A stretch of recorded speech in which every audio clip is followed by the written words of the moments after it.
Hey everyone, welcome back to Installation 00. Just before we get started, I thought I'd just update you all on a few changes to the channel and the wider Installation 00 empire. To skip this, go to the overview chapter or the timestamp on screen now, but I warn you, you'll be missing out. Patreon has seen an update in the tiers with new perks coming online in due course. So be sure to pop across and check out the new layout and all the new awesome perks you could be getting if you jump on as a patron. I pride myself on my Patreon being one of the most generous in regards to what you get out of it, so make sure you're not missing out. We have a rapidly growing Discord where you can find me lurking, and we have weekly voice and video chats about Halo, the universe, and much more. We have a web store over at installation00.co.uk where we are just about getting ready to put out a whole new inventory of new Halo themed goodies. The merch store below this video and over at Teespring has a ton of Halo and Installation 00 themed apparel, and we have 3 other channels that you can find in the channels page here on YouTube. You'll find the Local Multiverse where I cover other game universes, the 00 Lounge where I talk about practically anything that takes my fancy, and Ambient Wonders for long form study, relaxation, meditation and sleep music from the Halo universe. So be sure to check out all the awesome stuff that Installation 00 is doing. Thanks for sticking with me while I harmlessly plugged all the stuff we're doing right now. And now, back to the video at hand. I've been looking forward to researching, learning, developing and writing this script for a long time. After 6 years, we finally have another Halo campaign, and with it comes heaps of new lore to disseminate and analyse. I started my channel only a few years ago, and my unique selling point, or the thing that made me stand out, was my insane levels of detail when breaking down different aspects of the Halo universe, with particular emphasis on Mjolnir powered assault armour. Well, it brings me immense joy to return to these roots. As with every other most detailed breakdown, we will take an in-depth look and analyse every layer and major component as and when we come to it. While the vast majority of the information I will provide is sourced directly from the game or associated media such as the Halo novels, there are some aspects of the suit that only small amounts of information are available on, so I will use reference material informed by my experience in electronic and computer engineering, computer science and material science to add additional information where necessary, and as always, I will make it abundantly clear where the lore ends and my speculative musings begin. So with all that said and done, it fills me with immense joy and pride to deliver to you at long last my most detailed breakdown of the MJOLNIR Gen3 platform.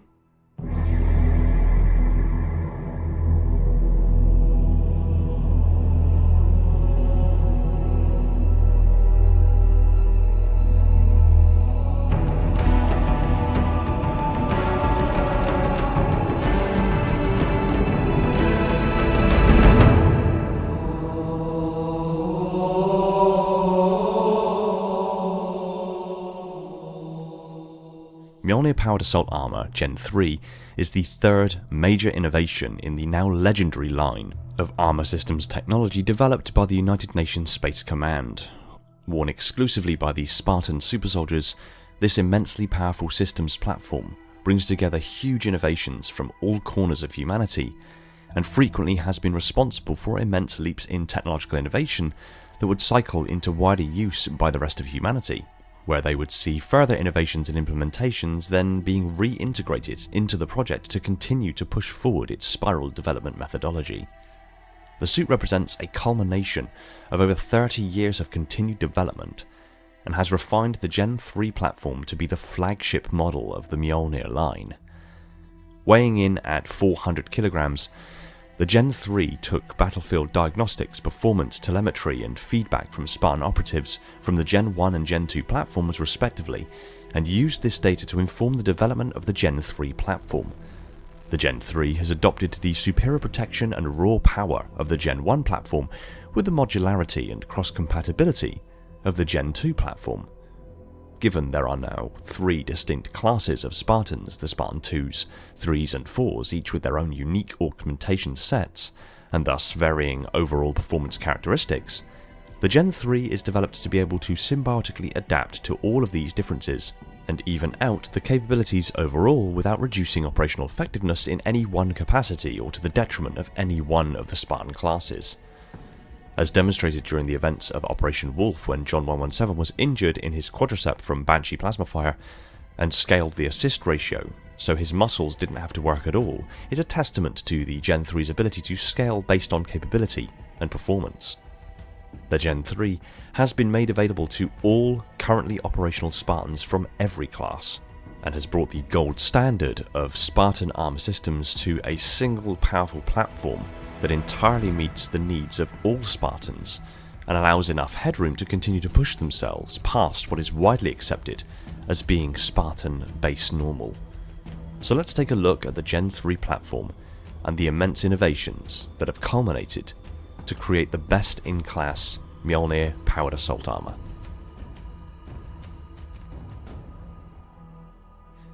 The inner skin suit is a tight compression layer covering all of the body including feet and hands. It is a moisture wicking layer designed to draw sweat away from the body, and is also filled with temperature sensors that link to the Hydrostatic Gel layer for temperature regulation.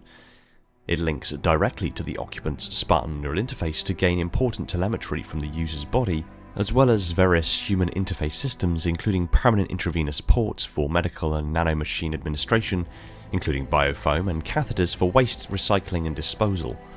It also features over a dozen hardpoints. These small metallic components serve as the connection point between the inner skin suit and Mjolnir's tech suit, while also being a hermetically sealed feed-through for the sensors, electronic suites, and other peripheral systems to bridge the gap between the user and the suit without compromising the suit's pressure seals. The Gen 3 tech suit is made of a nanoscale titanium alloy composite. It is highly flexible but very strong, adding additional protection from ballistic and energy-based projectiles. It is coated in a heat-refractive coating, likely something akin to a polymerized aerogel, being capable of withstanding immense heat from directed energy weapons as well as the heat of re-entry into a planet's atmosphere.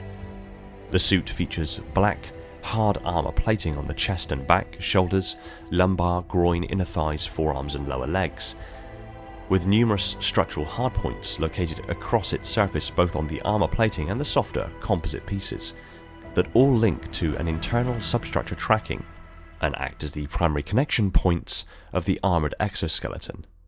These are designed to be the main connection interface between the heavy outer plating and the more flexible body suit.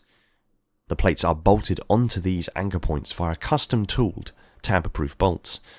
These structural hardpoints redirect the weight of the armor plates through an internal substructure, meaning that the wearer doesn't feel the weight of the suit. The Gen 3 tech suit also features the return of an exospine. This semi-rigid structure is made of the same metal as the armor plating and protects a fully articulated support structure beneath. The primary function of this exospine is to assist in dealing with the titanic forces from the power armor and the rigours a Spartan super soldier will inevitably put it through. This allows the armour to deal with the forces it generates more substantially than the wearer's own spine. The fact that this design feature has made a return suggests that at some point, either battlefield statistics gleaned from Spartan super soldiers operating in the field indicated that dangerous levels of force were being channeled through the Spartan's own spine due to the immense forces at work, and that adjustments should be made to avoid irreparable damage to the wearer should these forces increase at a commensurate rate based on the need for Spartans to consistently perform on the cutting edge of the armour's operational ability, or, more unpleasantly, some instances of severe spinal injury resulting in paralysis or death took place, and the lack of an exospine was the suggested cause.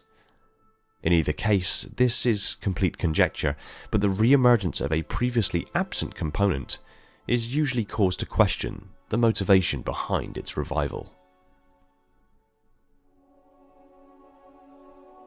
The hydrostatic gel layer is a hydrogelatin or water-based gel.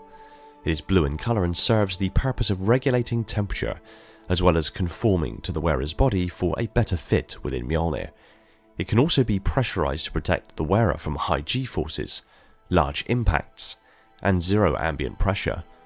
The gel automatically adjusts its pressure based on what the sensor arrays tell the suit, but can also be manually overridden and overpressured to protect the wearer, although it runs the risk of inducing a nitrogen embolism. It can be surmised that the gel is an extremely advanced electrogel, being a long polymer chain gelatin that is responsive to electrical charges and changes its viscosity and volume from precisely controlled electric fields. In this regard, the gel acts as a mechanical pressure and counter-pressure suit, all in one. In zero ambient pressures, such as in the vacuum of space, the gel can pressurize to simulate one standard atmospheric pressure, enabling the wearer to continue to breathe, move and operate as usual, and in extreme pressures can create a counter-pressure so the wearer doesn't experience the immense levels of pressure that would make movement and even breathing nearly impossible. The counter-pressure enables the wearer to remain fully functional, even in extreme pressures or under immense G-force approaching 38 G. It would appear that the hydrostatic gel layer has also been refined to such a point, likely alongside other innovations, that enables the wearer to survive extremely large falls. Although it could just be for gameplay reasons, the Master Chief appears to be able to survive falls from far enough to achieve terminal velocity, utterly removing the need for a parachute or other fall mitigating technologies. Given that a fully armoured Spartan will achieve a terminal velocity of 165 meters per second, 370 miles per hour or 594 kilometers per hour, the fact that he doesn't need to reduce that speed at all and can just take the impact and walk it off is quite literally godlike. For a brick, he flew pretty good. The hydrostatic gel layer also features an armor lock system, where the gel's density is altered to completely seize up the entire system into a rigid posture. Doing so prevents muscle and joint injury from high impact, rendering the suit and the wearer completely stationary.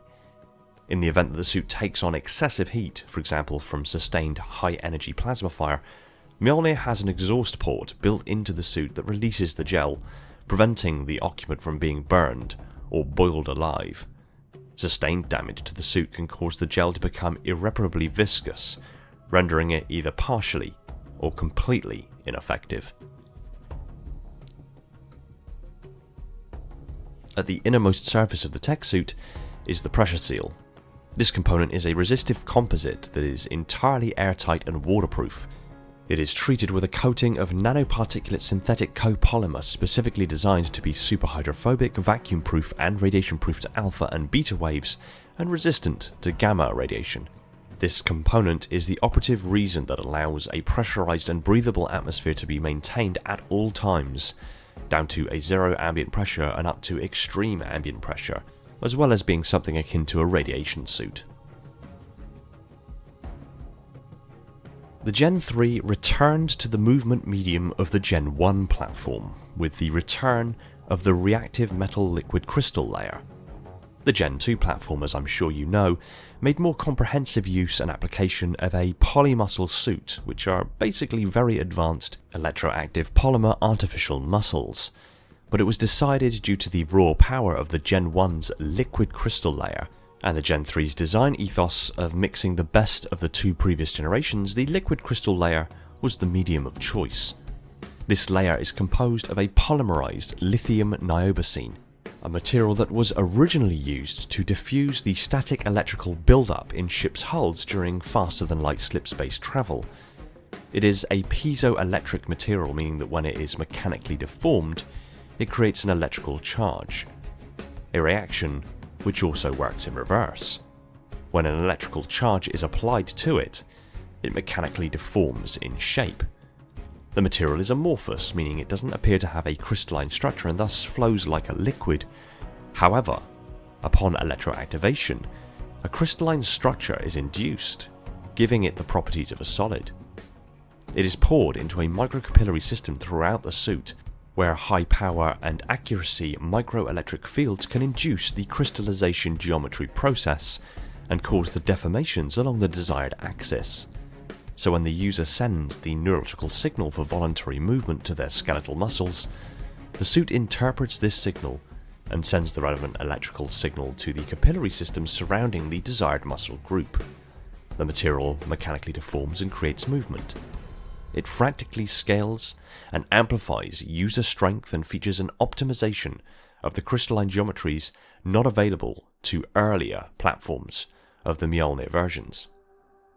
Although we currently lack direct lore or information regarding the specifics of the level of force increase afforded by the Gen 3, we can say with 100% certainty that it will be at the very least in line with the Gen 1 platform, specifically the Mark 6 and 7 platforms.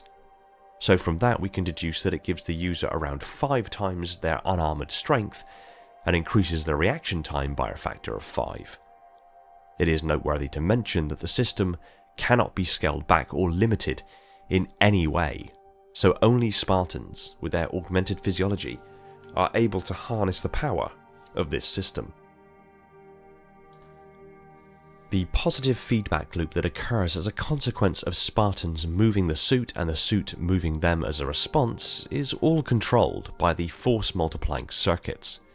When the Spartan moves their body, the impulses are picked up by the Spartan's implanted cybernetic interface, and then transmits this information to the suit's movement systems, which then output a voltage to the desired polymerized lithium niobosine capillary system, which then contracts at the same time as the Spartan's muscles, resulting in a massive movement assist and an increase in muscle power. This allows the user greatly enhanced reflexes and strength, improving mobility and combat effectiveness in close quarters. Spartans have been recorded lifting warthogs, bending steel, and shattering concrete on the battlefield. The armour plating of the Gen 3 platform is seemingly identical to earlier iterations of the suit, and whilst from a lore perspective all we truly know of MJOLNIR is that it's built of a multi-layered titanium alloy of remarkable strength, I have previously hypothesized, based on the material properties of the armour and what we have seen the armour being capable of withstanding, that the particular permutation of the metal used is a titanium 50 grade 38 alpha-beta phase alloy with H hardening.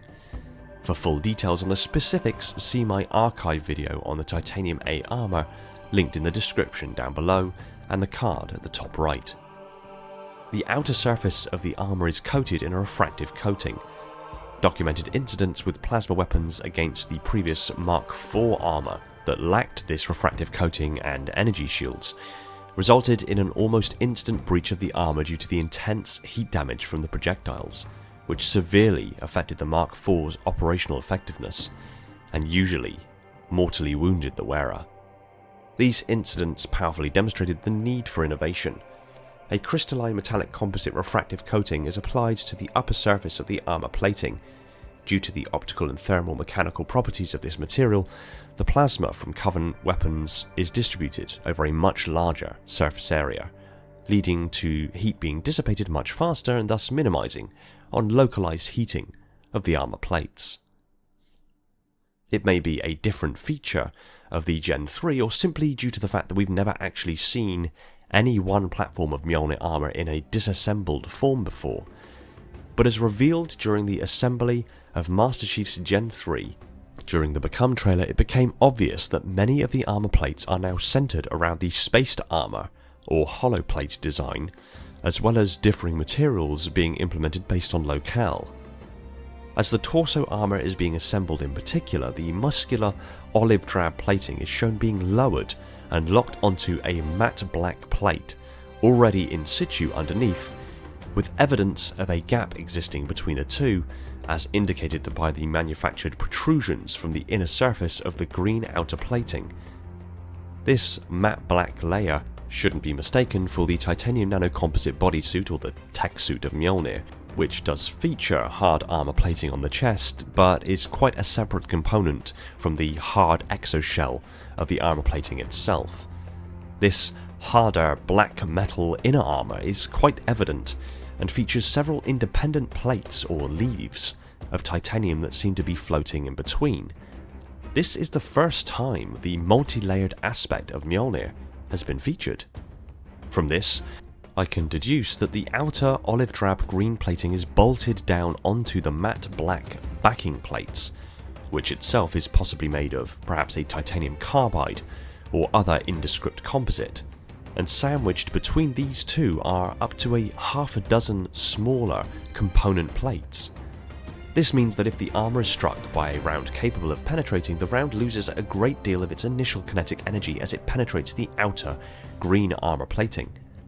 Upon entering the inner space of the spaced armor, the round would then encounter the spaced component plates, slowing the round still further, and likely coming to a complete stop on the inner surface of the matte black backing plate of the respective armor plate. This provides immensely more ballistic protection from high velocity and armor piercing rounds than a single solid plate of equal thickness. While it is worth noting, as demonstrated on the Demolition Ranch, that just over 1.5 inches of titanium alloy can stop a .50 BMG black tip, the armor plating of Mjolnir is now confirmed at being 53mm, or a little over 2 inches in thickness, as specified by the AI known as the Weapon during the events of the Z to Halo conflict, and its multi-layered design would likely increase this resistance to penetration from an array of calibers, based on proximity and angle of attack of course. This spaced nature also likely explains the reduction in weight from 500 kilograms to 400 kilograms, despite the armor's more bulky appearance as compared to the earlier Gen 1 models, upon which, at least its aesthetic design, took such heavy inspirations from. It is also worth noting the way in which the solid plates of the armor are created, again referencing the Become trailer. A molten metal is poured into a casting die under the influence of an artificial gravity field. The fact that the creation and assembly happens in microgravity but is otherwise moved and manipulated through the manufacturing process by artificial gravitic fields is interesting, given that gravity at extremes has interesting effects on matter, although in the absence of immediate evidence I will forego coming to a conclusion on the motivations of this in regards to the material science. The die closes, and when it opens, a component piece of the forearm emerges. The pressures involved in this process are anyone's guess, but I would argue that the pressure involved here is likely immense, and may involve extreme temperature or pressure changes picked and implemented at specific points in the phase transition to facilitate specific properties in the final product. Rapid cooling, for example, can induce an internal compressive stress, as seen in a Prince Rupert's drop, adding immense toughness to the material, or changes in pressures can induce specific phase changes at different rates, inducing a highly selective crystallization. The plate then passes through a chamber lined with what appear to be speaker drivers. This could be for two reasons. The first could be ultrasonic detection of casting defects. Since we have just seen this plate being cast, ultrasonic testing is often used to detect defects like cracks, voids, or porosity within the interior of a cast. The alternative is that the plate was undergoing an ultrasonic treatment for the solidification microstructure of the titanium alloy. A research paper published in 2016 by Zhen Liang et al.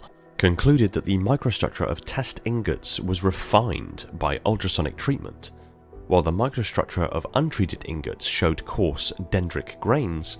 After the introduction of ultrasonic treatment, the solidification microstructure transforms from coarse dendritic to equiaxed grains, and the dendrites are also refined. This basically means that the molecular structure of the metal, otherwise known as the grain pattern, were completely reorganized and refined into a stronger, tougher orientation with just the application of ultrasound on the ingot. It stands to reason 500 years in the future this technology has been refined to such a point that the specialist titanium used in Mjolnir is molecularly strengthened by this process alongside a plethora of others that again I cover in my archive video on titanium armour. The removal of the oxidized surface slag from this piece is also a nice touch, although I would assume there is now tiny particulate waste metal floating around the facility. The plating, as with practically all previous iterations, covers the chest and back, lower and upper arms, hips and groin, lower and upper legs, feet and hands, and the helmet of course. The component parts of the armour plating are assembled from up to a dozen small constituent armour components, all locked together into the larger component pieces. Again, as featured in the Become trailer, the forearm of the Gen 3 is made of up to at least 11 outer armour plates, 2 or 3 internal plates, and an integrated component of the titanium nanocomposite bodysuit, all of which come together to create a single forearm assembly. Some of the plates are implanted with various additional systems such as the energy shield emitters obvious by the small visible light they produce, magnetic weapon and ammo holsters positioned at various points across the body, including the sole of the boots to enable sure footing and magnetic lock to the deck or hull surface in zero-G maneuvers, as well as an array of sensors for additional situational awareness and systems input, including but not limited to absolute pressure sensors, temperature sensors, air quality sensors, motion detector and quantum mirror for ultra-fine tracking resolution, ultra-clear audio microphone array and auxiliary loudspeaker systems for close proximity conversation, air intake and exhaust ports, electronic compass, altimeter, accelerometer, as well as an array of kinetic sensors allowing Mjolnir to track the impacts of projectiles and attacks on the armour itself and display a red directional haze in the HUD, informing the wearer of the approximate location and source of the attack, enabling the Spartan to know intuitively if they are being shot or attacked outside of their field of view. The armour also features airborne particulate sensors, capable of picking up trace pheromones and other distinct odorants in the air. This can be interpreted by an AI to provide additional situational awareness to the wearer. These are the banished. Affirmative. They smell even worse than I imagined. You can smell them. Well, an array of sensors in your armor can, and I analyze the input. You smell fine, by the way. Unlike previous iterations of the suit, the Gen 3 comes with holographic emitters built into the inner wrist. In previous versions, if a Spartan wanted to liaise with their AI in a face-to-face manner, they'd have to remove the AI data chip from the socket at the back of the helmet and allow the chip to display the holographic representation of the AI, assuming the model of the AI data chip actually supported holographic projection. With the Gen 3, the Spartan need only gesture with an open palm, and the AI can manifest, hovering just above the Spartan's hand. The Gen 3 platform features passive camo systems made possible by a nanofilament adaptive coating, unlike the active camouflage systems of the Covenant and Banished species, which bends light around the user with the advanced use of electromagnetic spectrum manipulation and renders the users practically invisible save for a small distortion in the air, and the passive camo systems of the semi-powered infiltration armour, which perform a similar function but are based on photoreactive panels that are extremely sensitive to overload. This new coating mimics the hue, texture and saturation of the surrounding environment by altering the filament's geometric topography, changing the apparent colour, texture and brightness, blending the suit into the background. In low light levels, this renders the wearer nearly invisible but increases the output heat of Mjolnir by 2% and also gives quite a clear magnetic signature.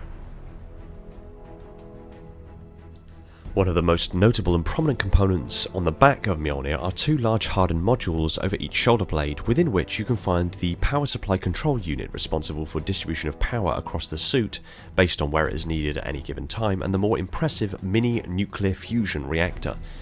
Nuclear fusion is one of the most significant breakthroughs in energy generation technology, taking two atoms of deuterium, isotopes of hydrogen, and fusing them together under high pressure and very powerful electromagnetic fields.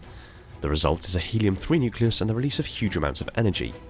The real marvel of the fusion pack is how small the reactor has been made, half the size of the standard fusion packs carried by Marines, yet able to produce continuous power for 15 years of continuous usage before maintenance and replacement are needed. The reactors are encased in a specially hardened casing so as to protect them from breach or damage. Each unit is also completely sealed, electromagnetically shielded and radiation proof. As a failsafe, there is a system that can be implemented to self-destruct the suit to keep the technological advancements it contains from enemy hands. A serial code is input and the system overcharges the fusion pack, resulting in the incineration of anything within 10 meters, followed by a detonation that completely destroys the suit, its occupant, and practically anything nearby, guaranteeing that nothing is left for the enemy to use or salvage. It is curious then as to why the Spartans that Master Chief found on Zeta Halo hadn't activated their failsafe system. It is either that they were too injured and thus delirious or in shock and forgot, or that there were no other Spartans or personnel nearby to activate it for them, as at least at this current time there is no evidence to support the idea that the process activates automatically upon the wearer dying. Otherwise, when Linda flatlined during the fall of Reach, John recovering her would have resulted in his death as well. For full details, see the linked video on fusion reactors in the description.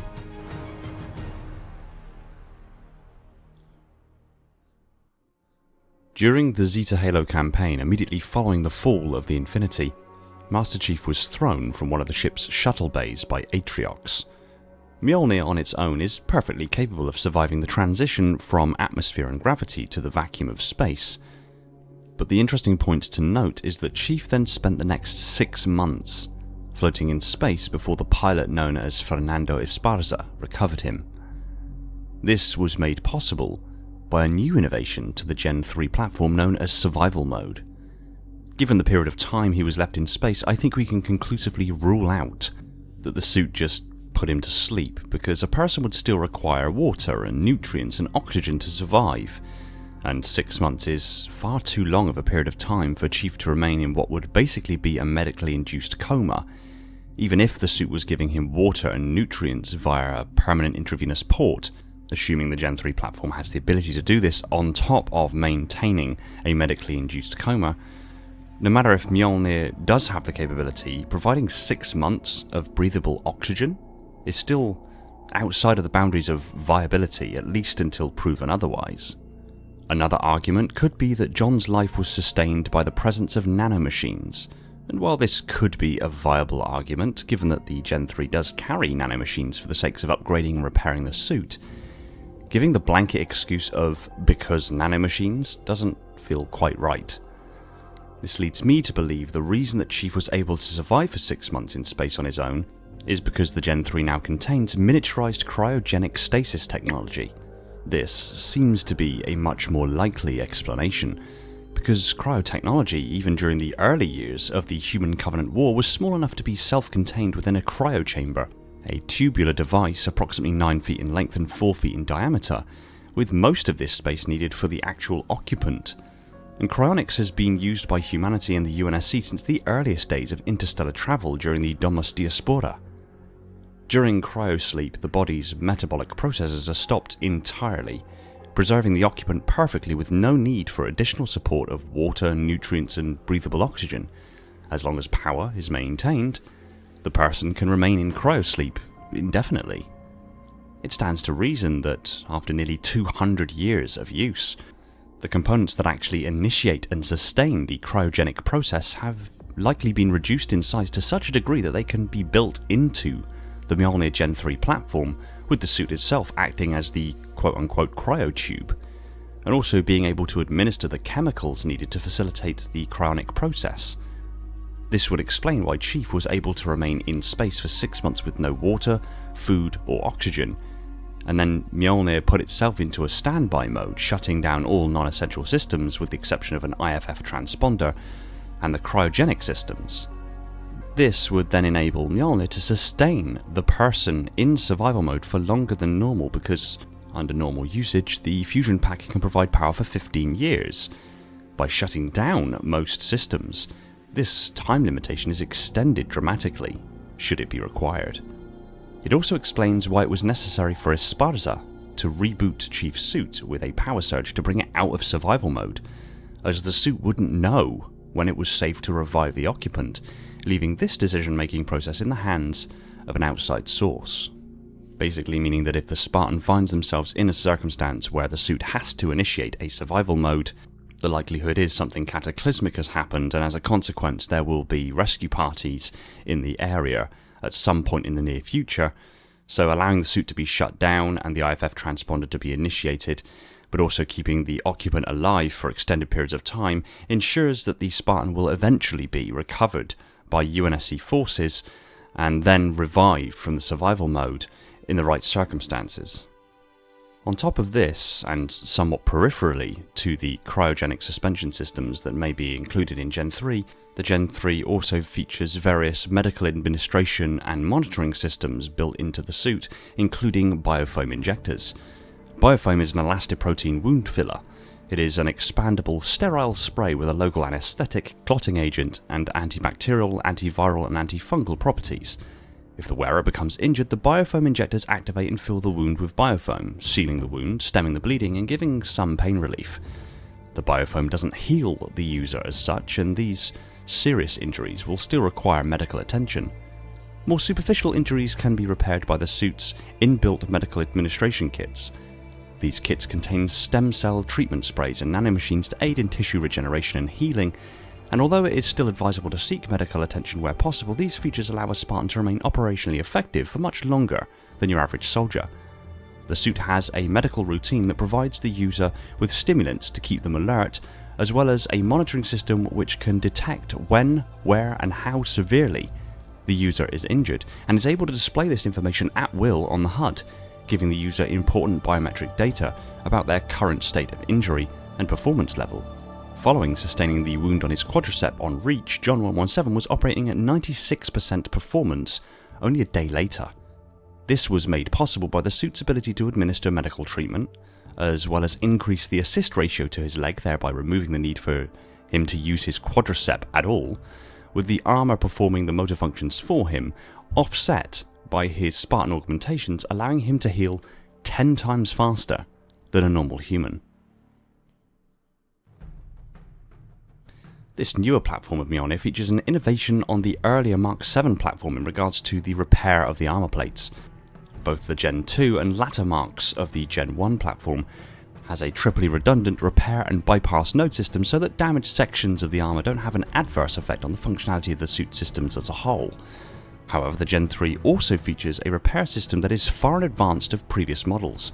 With the Mark 7, the system carries nanomachines within the armour at all times, allowing the system to automatically begin the healing process of the suit. The suit usually had to be in standby mode or inactive for the repairs to actually take place, but could be manually overridden to force the repair process to commence early, although it ran significant risks of not only being ineffective or lesser quality of repairs, but also directed a large portion of the suit's power to the process, meaning the suit would function suboptimally for the repair duration, as the suit prioritizes the repair over peripheral systems, and in some cases secondary and primary systems, if the repair was significant enough. This obviously runs significant operational risks to the Spartan wearing the suit. Significant enough damage could still render these systems inoperable and lead to plate scarring. The Gen 3 takes this a step further and has increased the efficiency of this system. The suit can now undertake basic repairs of the armour while the Spartan continues to operate at their normal level. Severe damage still takes a significant amount of energy from the suit and can put the Spartan in a compromised position. However, the real innovation of this nanomachine system is the ability of the suit to automatically upgrade itself with new upgrade modules and devices, including doing so on the fly during battle. Not only does the suit assimilate the upgrade and build connections and integrations into the modules, but also rewrites its own BIOS and upgrades any firmware and software packages as needed to fully facilitate the upgrades. On several occasions during John 117's activity on Zeta Halo in 2560, the Master Chief came into possession of various upgrade modules that were used by fallen Spartans he encountered across the ring. These modules enabled Master Chief's Gen 3 to upgrade various systems of his suit that ultimately aided his progress and helped Chief invaluably in the conflicts that were laid ahead of him.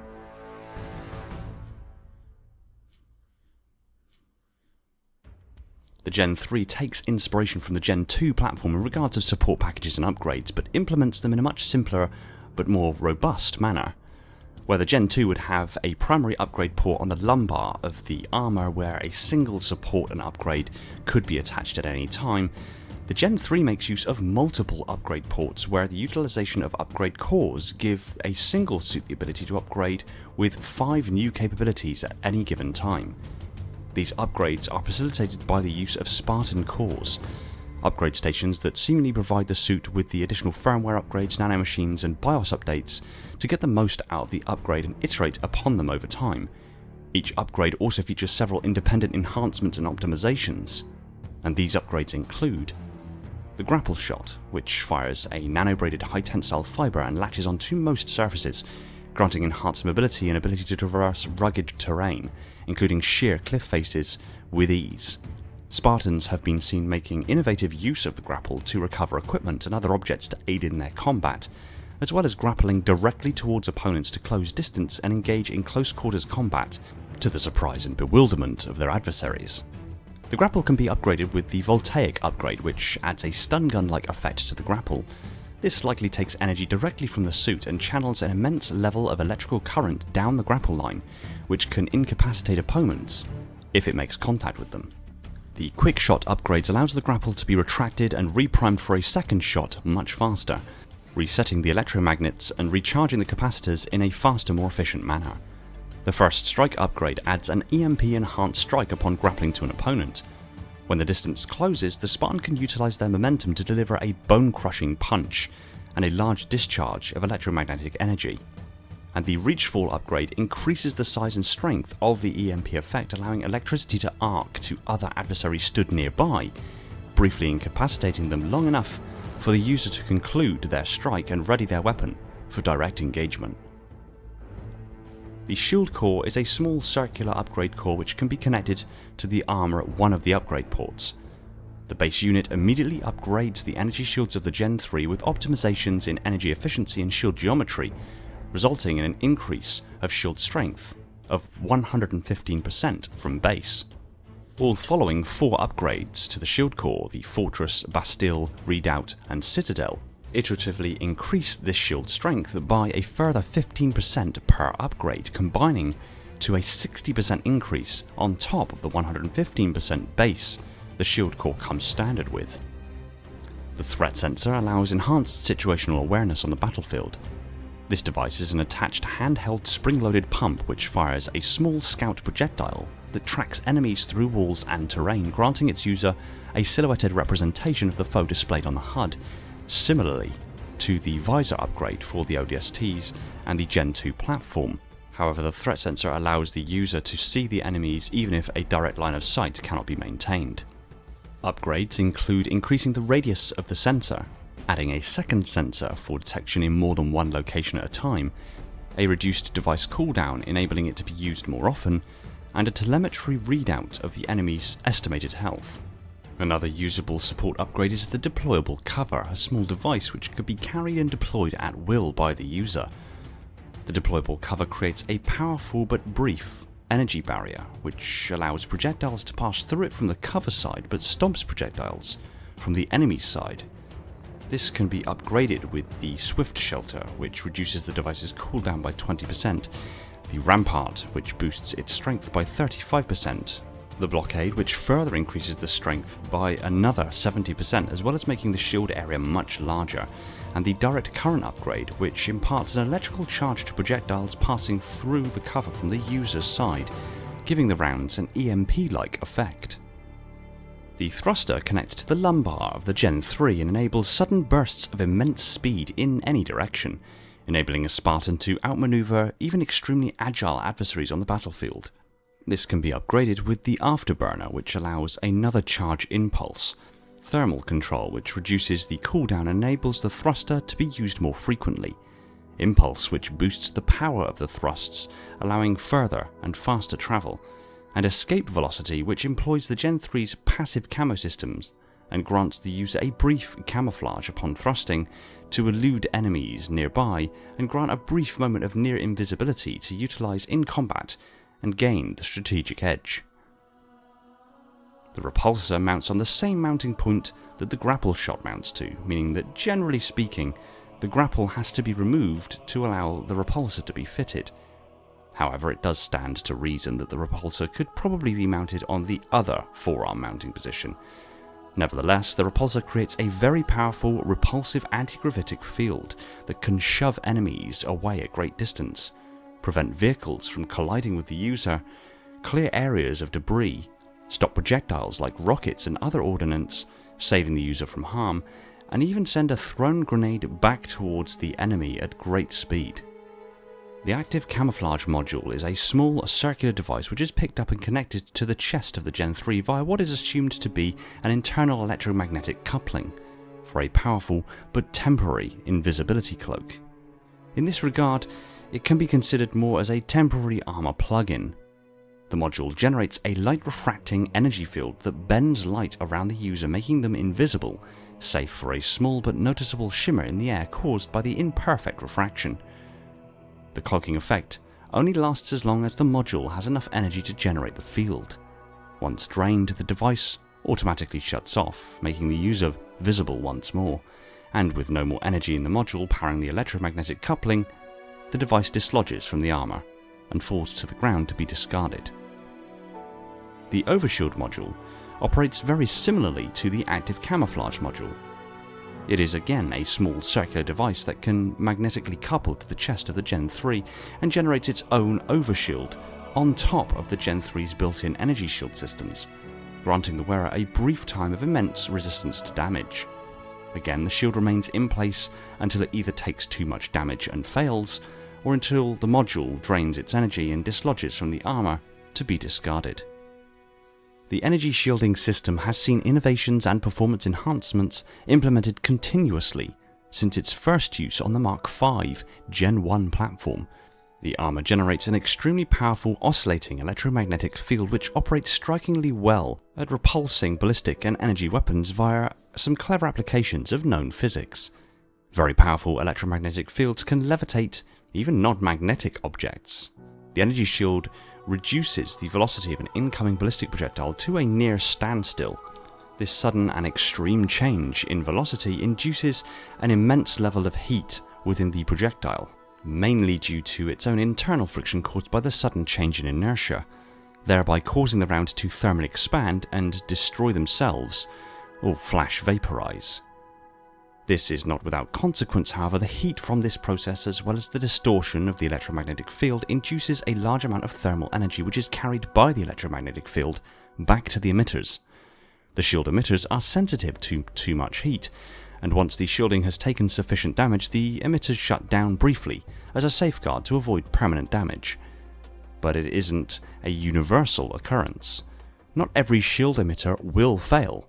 Only the emitters nearest the attack are overwhelmed with thermal energy and shut down, but this causes the entire shield to fail due to the now incomplete shield geometry.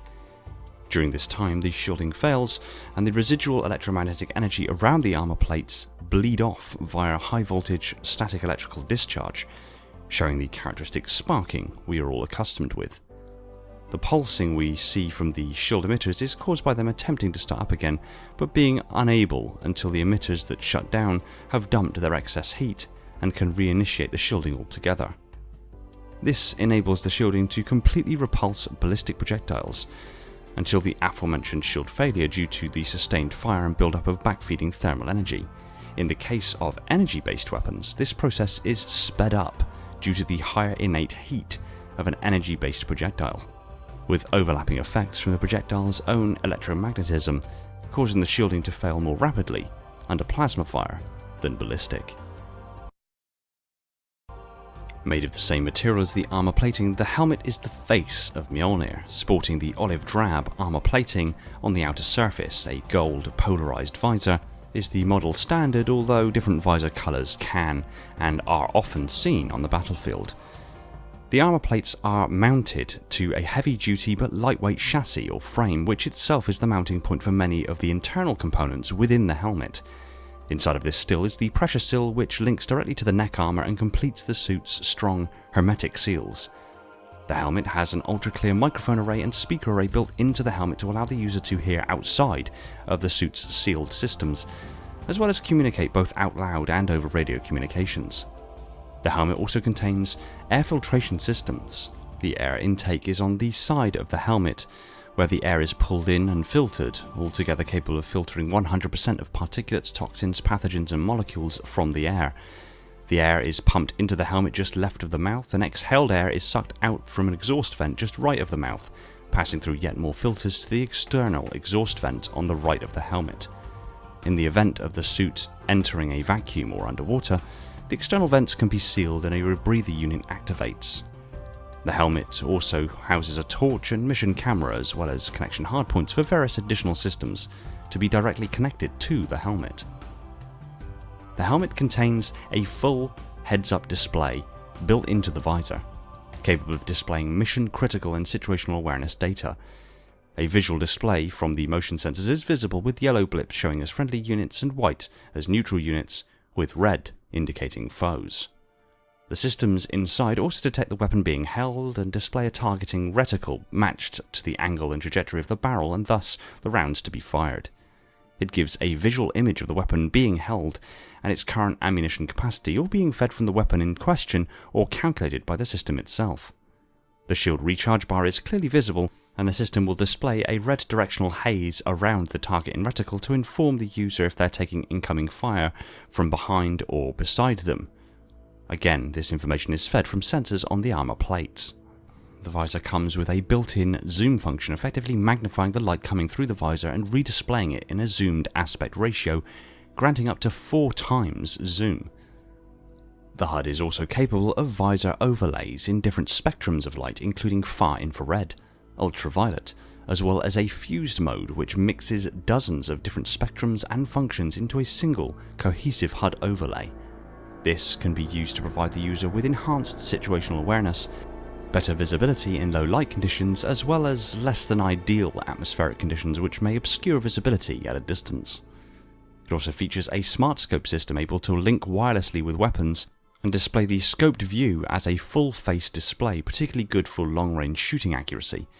The system also detects any holstered weapons or grenades and can display waypoints, objectives, and place markers above friendly units' heads, as well as target units, and a very subtle but useful overlay of a compass and helmet pitch is also discreetly visible on the HUD.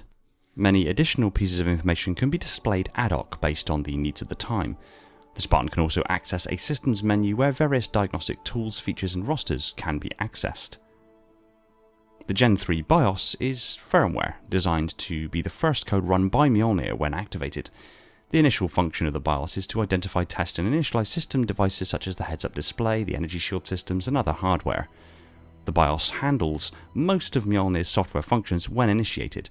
Updates to the BIOS allows newer hardware to be supported and function. Unlike in previous Mjolnir variants, the BIOS can be viewed on the standard HUD. The suit also possesses other upgrade features that enhance the wearer's abilities. It has upgraded heads-up display linked to sensors that project shield strength and improved motion detection systems, in addition to providing other numerous readouts, including allies' vitality and shield status should they be wearing Mjolnir, which in itself includes a lot of biomedical readouts, allowing a Spartan to know the actual physical condition of their other fellow Spartans. These features are maintained and initialized by the Mjolnir Gen 3 BIOS firmware. The Gen 3, as with many of the previous Mjolnir platforms, feature AI integration systems. There are AIs that manage Mjolnir's BIOS and visor, and there are generally passive helpers and of the dumb AI variety that integrate, prioritize and even subtly alter the torrent of data and sensory overrides fed to the armor's Spartan user. simplifying the chaos of the battlefield and reducing confusion. These AIs also handle mundane administrative tasks by filing munition expenditure forms, battle damage assessments, kill reports, and other paperwork on behalf of the Spartan. As with the previous Gen 2 version, a typical suit of MJOLNIR Gen 3 carries around a dozen or so of these dumb AIs, each specialised in numerous tasks of war and science to aid the Spartan they are attached to. While these AIs are incapable of human oversight, they are still a valuable component of the armour. But on top of this, the Gen 3 also still features the AI integration in that it can carry a smart AI via an AI port at the back of the helmet, as well as carrying enough internal superconducting crystalline data processing material to fully facilitate the function of a smart AI. The System Peril Distributed Reflex, or SPIDER counter-intrusion measure, is an automated program utilised in the Gen 3 platform to counter the threat of the created. Since AIs are capable of infiltrating and sabotaging MJOLNIR armour, rendering the Spartan incapacitated or ineffective on the battlefield, it was deemed necessary to have a subroutine built into the armour which can counter and prevent AI intrusion into MJOLNIR's systems. The system is also seemingly utilised as a redundancy system in case a previously consensual AI interface becomes compromised. This system then grants the Spartan the ability to abort the connection and either contain or delete the AI from MJOLNIR's systems. Visual Intelligence System Reconnaissance, abbreviated to and pronounced as VISOR, is a specialised data management system for MJOLNIR. Although originally used in ODST helmets, the innovative system has seen retroactive integration into the MJOLNIR program to immense success. The VISOR's primary functions are giving simplified HUD readouts for battlefield data, including but not limited to navigation, intelligence, communication, compass bearing, key locations, integrated mapping, inventory, waypoints, upgrades and support packages, audio logs, target dossiers, and more. VISOR is capable of managing a Spartan's disparate sensor feeds, BattleNet links, and suit diagnostic messages. The Gen 3 is the single most advanced and accomplished MJOLNIR platform to date. It is immensely powerful and highly adaptive, with the best parts of the design ethoses of the Gen 1 and Gen 2 versions before it. It is a return to form for the MJOLNIR program and is already seeing extensive use with the Spartan 2s, 3s and 4s, and enables the Spartans to continue to operate above and beyond all possible human standards and go toe-to-toe with enemies of superior size, speed and strength, and emerge victorious. While this was an extensive look into the Gen 3 platform, we are still very much in the early days of our understanding of emergent lore for this new platform, and with further information and lore to be revealed to us in the coming months and indeed years, I will of course revise and revisit the Gen 3 should it be necessary. I'm also considering returning to form in regards to doing separate most detailed breakdowns or archive videos of each of the major variants of MJOLNIR dating all the way back to the earliest versions of the MJOLNIR Gen 1 platform, all the way through to the newest, most cutting-edge Gen 3 variants. If this is something you'd like to see, head to the comments and let me know which one I should cover first. And while you do that, I'll finish off with saying, thanks for watching, commenting, liking and subscribing. I just want to give a quick shout out to my patrons and YouTube members: Spartan10148, my Metarch, Dylan, Falcon X003, Kenwood, Irrefutable Justice, Leon, Neek and Ramiz, my monitors, Alvin, Andrew, Brand, Brian, Cameron, Chris, Darian, Devon, Flaming Halo, Greenblood, Kyle, Legions Lost, Michael, Prophet Bear, Spartan and Wolf, my sub-monitors, my fleet of Strato Sentinels, my diligent enforcers, and all the other awesome people that have jumped aboard to support the channel over at Patreon. Another shout out to Todd Morrison, my transcendent YouTube member, and just one quick reminder to support us on all major social media channels including Discord. Much love from 00. Take it easy everyone, and find peace in the domain.